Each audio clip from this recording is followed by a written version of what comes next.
Welcome, everybody, to our weekly call with Krishak. And as you all know, that Krishak, being the young, I would say, educator in the field of finance, trading, and investment, is here to share his knowledge. And thank you to each and everybody who's joined. My name is Shazia Sain, and I always have the pleasure to introduce Krishak. We love the way you teach because he keeps things simple. Now, let me just remind everybody, anybody who misses or wants to watch a replay, the recordings are available on the QMiNDS YouTube channel. You can access it by going to qbnecosystem.com. If you come on a Saturday call, it's shared there as well. I will put it into the chat. So we do the translations in Spanish. So if you want to re-watch the recording in Spanish, you can access it too. It is slightly delayed because obviously we have to process the translations, but keep an eye and the recordings will appear. Do go back and watch the previous sessions Krishak has delivered as well, because as you do, you will start seeing the pieces of the jigsaw come together and your knowledge expand. So without further ado, Krishak, we welcome you to the call. And we are looking forward to what you have in store for us today. We have made a slight shift from looking at trading to investment. And I believe this is going to help all of you in developing your investment mindsets. Over to you, Krishak. Thank you so much, Shazia. Again, it's always a pleasure being able to do these sessions with everybody. Thanks everybody for joining in, and thanks to QBN for allowing me to share my knowledge and let people know how the markets and more of educate people and help them trade and of course invest on their own as well and give them information about the markets. So let's go ahead and quickly, I'll share my screen. Just a second. Let me find the right screen. Okay, there you go. So these sessions are a bit different now, as Shazia mentioned, that we are focusing more on investments. We have had enough of trading. We've been looking at the charts for the past couple of n number of sessions, n number of series as well. And this structure is a little bit different because I feel that not everybody who would like to trade, some people are also more focused in investing in making the portfolio much more actually diversifying their portfolio aggressive rather than just focusing on trading, right? The chat is open, folks. Feel free to again ask any questions at any given time, and we will take them up as soon as we can.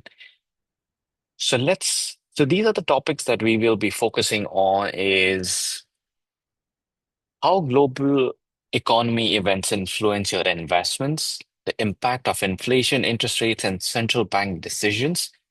Global markets react to geopolitical developments, which is, of course, the geopolitical issues around the world. It can be war, it can be the pandemic, it can be, it can be any geopolitical issues which is around the world. This is what the third point is about. And the fourth point is about how to make informed investment decisions using economic insights. This is something that we have already discussed in the past couple of sessions where we spoke about the fundamentals of trading, which is looking at different websites, and we'll also look at that. So this is going to be a really good, insightful session into how can you manage your portfolio and how do you know when to invest, how to invest, which asset to invest during what time of the year, right? Again, with all the geopolitics happening around the world and what exactly to look for. Make sure you folks create a checklist kind of a thing, right?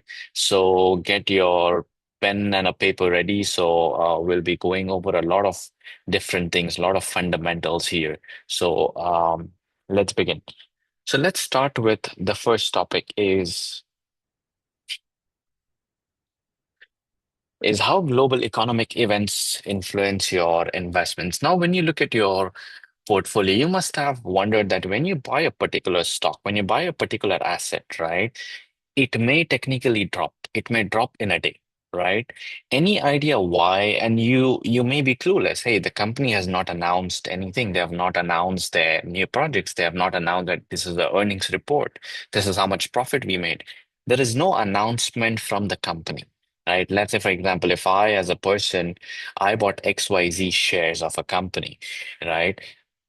But the company has not announced, but the price went down by 5% just in one day, and I have no idea why. You folks don't have any idea as well why. There are a couple of reasons to this, is because when you look at the movements, markets don't move only on company news, which is for stocks, right? This is mainly for stocks. You won't see market moving in company news. They usually move on environment companies. It's more on, the environment the companies operate in, which is, of course, inflation. You have inflation, you have interest rates, and you have central banks' decision, and of course, the geopolitics. This is why any asset moves. It's not because the company has not announced something. It's because the geopolitical scenarios, the interest rates, the Fed decision, the US government deciding what to do, the UK government deciding what to do, the government in the Bank of Japan deciding what to do, the Japanese, these are the factors that influence. So, number one, if you're clueless that if you purchase XYZ stock, if you purchase XYZ stock and if you don't know why did it move, look at these factors. What is happening with the interest rates? What's happening with the inflation? What's happening with central bank decisions in the US, in the UK? It could be in Bank of Japan with Bank of Japan. It could be with the Singaporeans, with the Bank of Singapore. The geopolitics, which is war, which is pandemic. Look at all these things. This will give you an answer. Why did your stock go down or why did it go up in value? This is the main reason why, right? And by the end of the session, you'll have a clear idea. Well, this is my goal for this session, right? The goal for this session is by the end of the session, you'll have a clear idea of events. How does the money flow? And asset reaction. When I say asset reaction is how does each and every asset react to geopolitics? This is what it means. Um, let's deep dive into the first segment, which is inflation. Now, a lot of people might have heard about inflation, right? A lot of people might have heard what inflation is, what to look for in an inflation, how do you feel that inflation works? Now, inflation is changes of price, change of prices of, well, change in prices of goods and services purchased by the consumer. This is inflation. This is inflation, right? Inflation, people think, okay, inflation went up, your groceries went up. Of course, your grocery did go up, right? Of course, your grocery went up. Your fuel is expensive now because inflation is higher, right? Your inflation is higher. But do you understand? Does anybody know? And feel free to, drop down in the chat box or feel free to mute yourself. How does the asset move when the inflation goes up? How do stocks react? How does the dollar react? How does commodities react? Does anybody have a clue? Again, there's nothing right or wrong here. This is more like a discussion. Feel free to drop your comments. I'd love to hear your opinion on what do you think about inflation.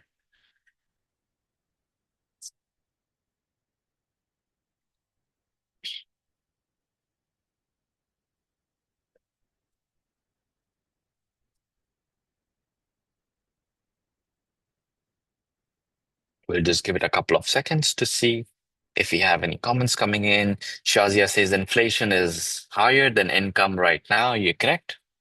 Absolutely. If inflation is higher than income right now, what does it mean? It means that people usually are more into they're more going into survival mode because everything's way expensive now, right? But the income stays the same. When the income stays the same, for example, if my income stays the same but the inflation is higher, I'm gonna go into a survival mode and say, okay, I'm not gonna spend on restaurants. I'm not gonna go out and eat every other day. I'm not gonna go shopping. I'm not gonna do unnecessary shopping, right? This is how we battle inflation is going into survival mode. The ratio is not aligning and people are struggling absolutely, which is survival mode, right? Cost of living has gone up and income has not. That's true. 100%. And this is happening in the UK. This is happening in the US. This is happening in Japan as well. This is happening in a lot of countries, right? So one thing to understand about inflation, Shada, you're absolutely right. One thing to understand about inflation is that let me create a chain for you, right? The core chain. It's called the core chain. Now, this core chain is for inflation. And what the core chain is that if inflation goes up, when you see inflation going up, central banks raise rates. When central banks raise rates, borrowing gets expensive. Anybody who wants loans and everything that gets more and more expensive, right? When things get more expensive, what happens? Spending gets slow. Make sense? Your spending is much slower now. What happens when spending gets slower? Asset prices adjust. This is the core chain. Write this down, take a note of it. This is the core chain. Take a screenshot of it. It's okay if you want to take a screenshot of this. But this is a really important chain that everybody needs to understand.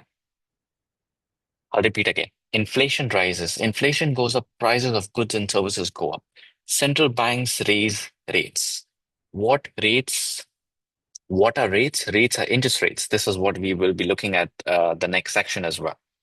When central banks raise rates, your borrowing becomes expensive. So let's say, for example, if I want a loan, if I want a personal loan, my rate of interest, let's say 2 months ago was 4%. But when the central banks raise the rates, now my rate is from 4%, it went to 5 to 6%. Now I have to pay more interest. So borrowing got expensive. When borrowing gets expensive, what happens? Spending gets slow because what Shazia said, people go into survival mode, right? They are not earning, the income is the same, whereas everything is becoming more expensive. What happens to assets? Assets adjust price. And when we talk about asset, let's talk about these three assets. Inflation goes up, dollar goes up, dollar goes up, gold goes down, dollar goes up. Stocks technically are neutral or bearish. Bearish meaning they go down. Neutral or bearish, meaning they either trade flat, where there's a lot of indecision in the markets. People who have invested in the markets, they don't really know what to do. This is why you see that your portfolio is either going down, right? Because why is your portfolio going down?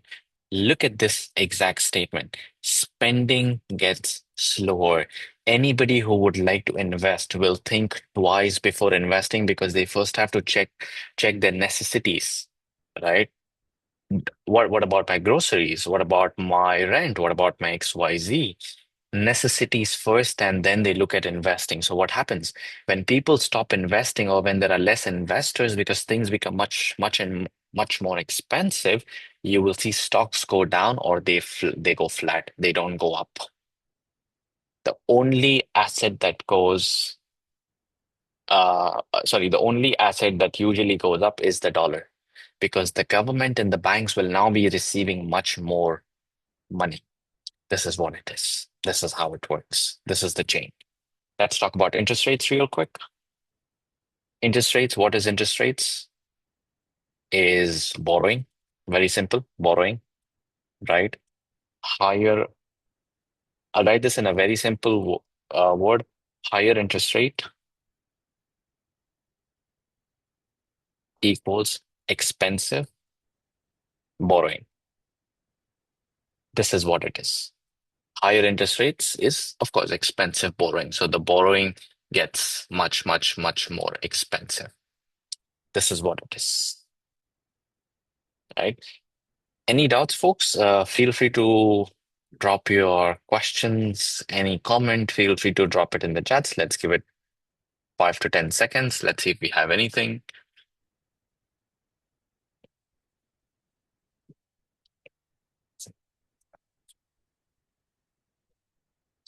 Let me ask this question. Does anybody invest in bonds? I want to know your investments. What do your people invest in? Do you invest in stocks? Do you invest in commodities? I'll write it down so you folks can answer in the chat as well. What's your investment? Is it commodities, which is gold? Do you invest in gold? Do you buy gold or silver, right? Or do you buy bonds, which is, government bonds, right? That is, you lend the money, you buy stocks. Do people buy stocks? Do you buy stocks? Do you buy real estate? If anybody buys real estate, what is when we talk about investment, I want to know your investments. How do you usually plan your investments? Do you look at real estate? Do you buy stocks? Do you buy bonds, commodities? What do people usually buy?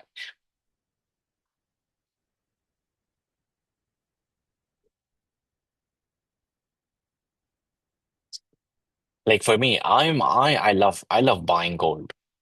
I'm a person who likes to buy gold, right? Because during uncertainty, gold is the only asset that goes up in value. During uncertainty, when there's uncertainty in the markets, when there's pandemic, gold is the only asset that goes up, right? And if you see historically, gold has only been going up from 1,000 to 2,000, 1,000 to 3,000, 3,000 to 5,500, 5,600. Gold was 3 days ago, gold was sitting at 4,000. Gold today is at 4,300. In 3 days, it went up by $300 an ounce. $300 an ounce just in 3 days. This is why I like gold, right? Shazia said gold, yeah, absolutely. Crypto, some crypto, absolutely, but it's super volatile, yeah, because crypto is highly based on supply and demand and of course the volume. Crypto is mainly based on there's something called as the supply chain. Each and every crypto has a limited amount of supply. This is why if you look at crypto, the value increases and decreases drastically. Crypto is more like a decentralized exchange, so it does not really have to do much with the geopolitical. Of course, it does affect, but not as much as supply and demand for crypto. So I really like to invest in commodities. I do have stocks, but my majority of my invest is in commodities because of how the market moves. This is why how the market moves. How many of you actually read the markets and keep up to date with the markets and geopolitical news to see what is happening? That's a good question, Shazia. That's a really good question. People usually, look at what's happening with what did Trump say, but they don't keep up with interest rates and inflation because these drive the markets. These are the factor driving. I call them factor driving uh, tools, which is inflation, interest rates, central bank decisions, so on and so forth, right? So let me give you an example, right? So what happened to let's say in 2022, and this is just an example that I'm giving, and this actually happened in real time as well. Back in 2022, Fed Fed did a rate hike, right? Aggressively. It was a very aggressive rate hike by the US government. What happened? Dollar shot up, USD shot up, right? Tech stocks. Tech stocks went down. Tech stocks nearly crashed.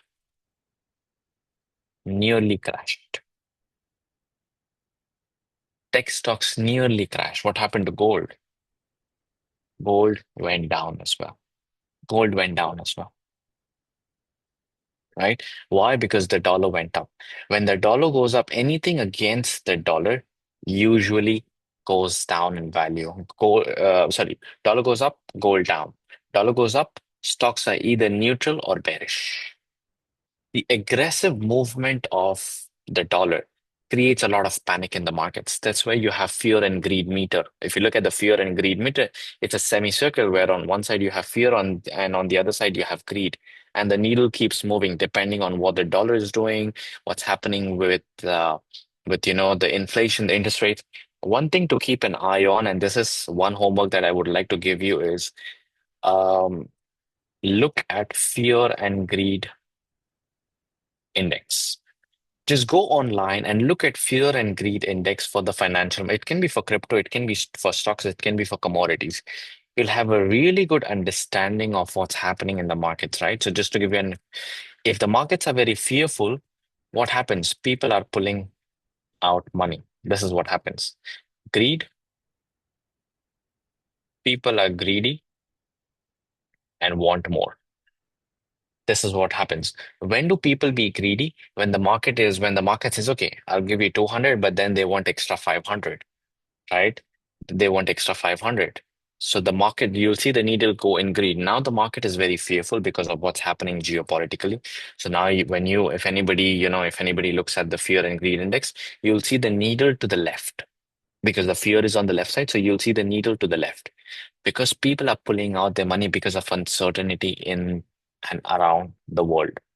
Well, in actually a lot of countries now, because of interest rates going up, inflation going up, unemployment going up as well. Why? Because people are not getting enough wage. They're not getting enough paid, right? So people are in hunt for jobs.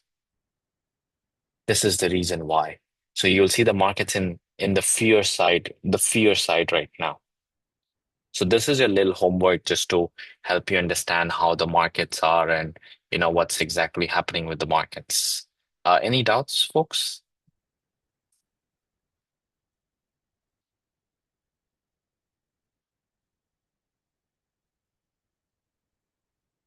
Okay, I think everybody seems to be crystal clear with this information. Let's go ahead and understand central bank. This is the third pillar, central bank.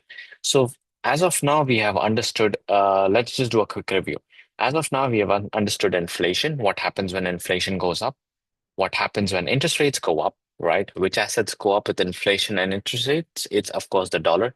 Which assets go down is gold stocks, right? Let's talk about central banks. Now, when we talk about central banks, now central bank decisions is technically this is the event that moves everything. This is how I would like to label this as. Central bank is something is, usually the event that moves everything. There are three things to look at, the big three. I call it the big three, right? The big three things to know. The big three things to know. The first one is gonna be US Fed Reserve. The second thing is gonna be European. Oh, sorry. Let me add this here. It's gonna be European Central Bank, which is ECB, uh, ECB. And the third one is going to be BOJ, Bank of Japan, which you already spoke about, right? Bank of Japan, BOJ. This is Fed. All right, this is Fed. Okay. These are the big three things to know. US Federal Reserve is one of the most important. European Central Bank is, of course, for the European region and for the UK as well. Bank of Japan is more so for the Asian people, right? Bank of Japan is going to be more so for the Asian people. Bank of Japan has interest rates as little as 1%, folks. 1% interest rates is nothing. 1% interest rates is nothing. Whereas Federal Reserve interest rates is around about 3.75%.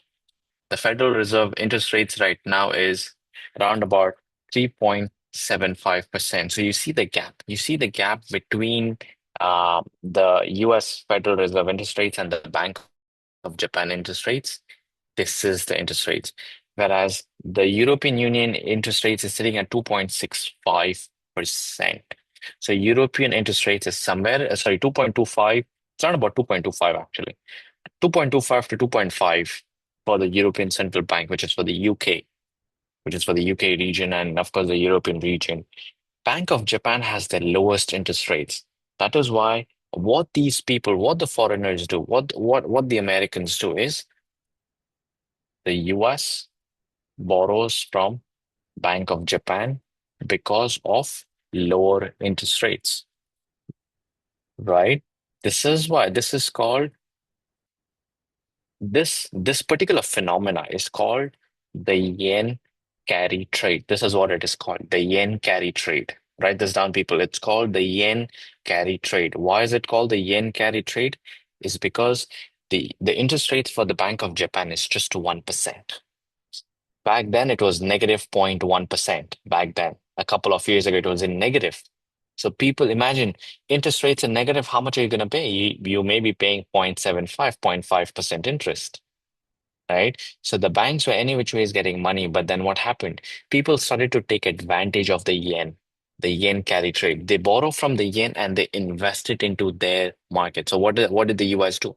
The US borrowed from the Japanese people, from the Bank of Japan, and pushed the money. It's of course usually in billions of dollars, billions and trillions of dollars into the American markets. What happened? The Japanese market went down and the American markets shot up because of the huge sum of amount being pumped into the US markets, the US stock exchange. This is what happened. This is why, if you look at it, the Japanese yen is at its lowest. I think it's sitting at like 10-year low or something. It's actually at its lowest. JXY, if you want to track the Japanese yen, go to JXY. Look at how the Japanese yen is moving.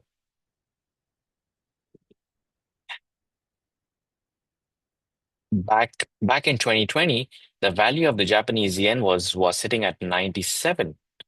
Now it is sitting at 63. You see this big drop in value. This is because of the Americans, or the foreigners, taking the money from the Bank of Japan and pumping it into their stock exchange. This is why you see the stock market. This is why you see the value of the Japanese yen go down. This is the reason why.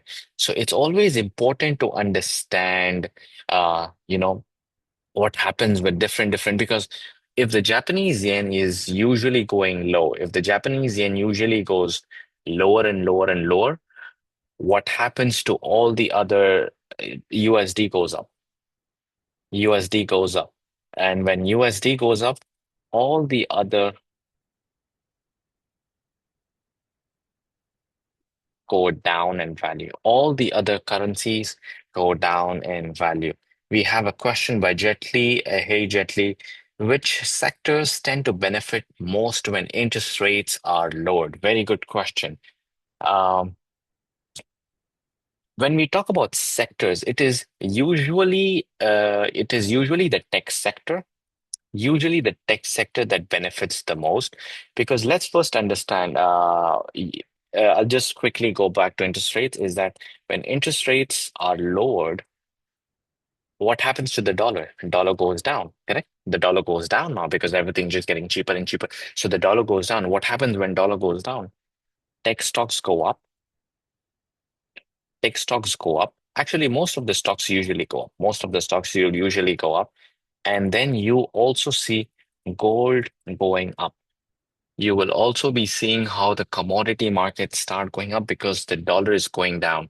So when you see the dollar going down, technically, gold and all the other things start going up. This is the reason why. And also, lower interest rates, technically meaning that lower inflation. This is what it is. So you'll see the price of gas and everything go down. So if you want to see sectors, it is usually the tech sectors for stocks that go up in value gently.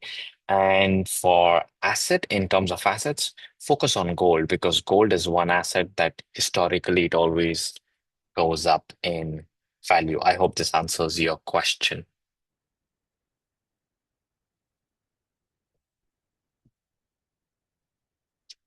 All right. Uh, let's continue, folks. Any other questions? Let's see if we have any other questions. Okay. One thing to keep an eye on, right? Now, this is with regards to the blueprint that I would like to create for everybody is what, which websites to usually look for. right? Which websites to usually look for to keep informed decisions? Go for Forex Factory. One of the best websites to look at is Forex Factory, and the second one is Financial News. Now, I have the subscription for Financial News. Anybody who would like to go for the subscription, go for it. It's just $99 a quarter for 3 months, so $33 a month. Really good. And I have the premium package. I think it's called the Elite package for Financial News. One of the best. Go for Forex Factory. What are you going to see in Forex Factory? Look for these three things in Forex Factory is rate decisions. Rate decisions happen eight Fed meetings per year. So you'll see rate decisions 8 times a year. CPI releases. What is CPI? CPI is inflation, what we just spoke about. CPI is inflation. Full form for CPI, Consumer Price Index. The full form for CPI is called Consumer Price Index. It is monthly. It is released monthly inflation data. And this is for all the currencies. It's for the dollar, it's for the yen, it's for the pound, it's for Canadian dollars, it's for Chinese yuan, it's for everything. This is what CPI is all about. And of course, you have jobs data. Jobs data it tells you how many people are employed. Jobs data, right? It tells you how many people are employed, how many people are not employed. Technically meaning strong jobs, meaning if you have, much more jobs, technically meaning rates stay higher for longer. This is what it means. These are the three things that I would like every one of you to look when you look at, what the Forex Factory is all about, what to exactly look for. These are the few things to identify when you look at the financials and the fundamentals. This will decide whether your portfolio goes up in value or your portfolio goes down in value. This is the entire blueprint, folks. I hope everything's clear for everybody. Um, this is just to give you a quick insight of, how we also do one-on-one sessions is we go in depth of all these things of which stocks to invest in, which stocks are good for investment, which assets are good. We discuss about bonds, discuss about commodities, we discuss about value stocks, growth stocks, because there are different types of stocks, dividend stocks. So we discuss in depth about depending on your portfolio and how much you would like to invest. We make a blueprint for you. This is what we do in one-on-one sessions. Feel free to, be in touch with Shazia or in touch with QBN, and we could definitely book a free 30 minutes consulting session. Thank you. Thank you, Krishak. And I guess it's no harm in having a conversation. I always say conversations lead to beautiful destinations. I truly believe that. So once again, thank you, Krishak, for your session. Thank you to each and everybody who joined. Lots of love and heart because I was actually reflecting on how many of us grasp what is on offer. And those who make the move, they are the ones that capitalize. And it's very clear because I'm starting to see a pattern on who you are. So you all deserve lots of hearts. So I'm going to throw out some hearts to everybody that keeps popping up to develop themselves, to just grasp any sort of education that's on offer. Thank you, Carmen. You have your camera on. Thank you, George. I think, George, I did meet you in Chile, if I'm correct, but I'm just trying to rack my brains now to remember. And thank you to everybody who's on the call. I know Jet Li, Dr. K, you guys are on the road right now, traveling. Thank you, Paola. Thank you, Mudassir. Thank you, Natasha. Santiago's new, not sure. There's some new faces, but it's once again, a pleasure to have you all. So thank you all. We shall see you on our third session next Thursday, same time. God bless you all. Thank you, everyone. See you.